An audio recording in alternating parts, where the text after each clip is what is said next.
雅湖居非常之稀有嘅呢個 D 型別墅單位獨棟嘅，佔地呢係去到460個平方，咁佢嘅建築呢係230幾平方，實用面積呢去到300幾噶啦，咁門口呢可以擺翻2部車喺呢度，仲預留咗我哋呢個車庫嘅位置啦。咁去到順昌廣場大潤發都係5分鐘揸車時間呢就可以去到啦。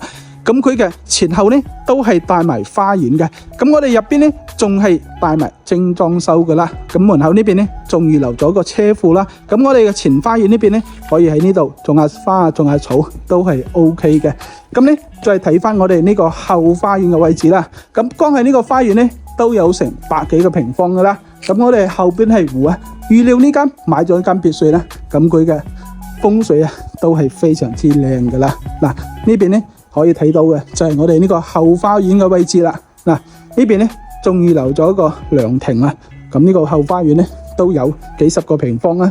呢啲面積都係全部贈送嘅。如果係有興趣嘅朋友，滴我帶你嚟實地望一望。